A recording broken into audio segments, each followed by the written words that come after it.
kako objasniti ljudima da kad spavaš sa nekom osobom prije braka, postaješ s njom jedno tijelo.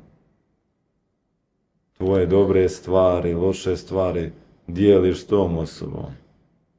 Jedan svećenik mi je rekao, neću imenovati ovdje, jer ne želim nikoga imenovati. Jedan svećenik mi je rekao, u takvom činu svi demoni koji tlače tu osobu dolaze i na tebe. Ja gledam, rekao, pa šta kad ljudi odu u javne kuće, šta pokupe sve? Šta kad ljudi spavaju s osobom koja svakako živi? Čovječe, pa Bog se nije zabunio kad je dao sakrament ženidbe i kad je dao blagoslov i kad je spolni čin smjestio u brak. Pa nismo mi izmislili seks, jesmo ga mi izmislili? Ne, Bog ga je stvorio.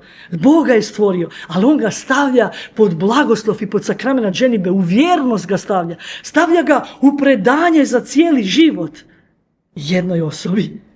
Stavlja ga u zakriljeno mjesto kao svetinja ga stavlja, jer tu dolazi novi život. Tu se predaješ u potpunosti i zato tu bude bračni drug jako duboko povrijeđen.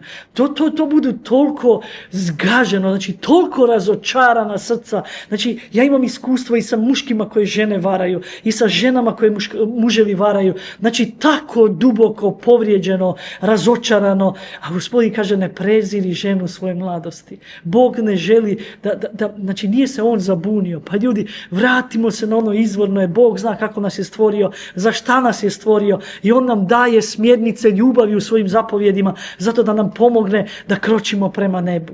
A sve ovo drugo su zamke đavolske, jer on se prerušava u anđela, ugodno nek ti bude, uživaj samo. Znači imate najave reklama, samo zabava, samo uživaj. Pa kada je samo uživaj mjerilo života? Pa kada je to moguće? To je laž. Nema šanse da ne znam tko si, bogat, moćan, ne znam tko, nema šanse da samo uživaš, jer je to nemoguće na zemlji. To je punina blaženstva na nebu.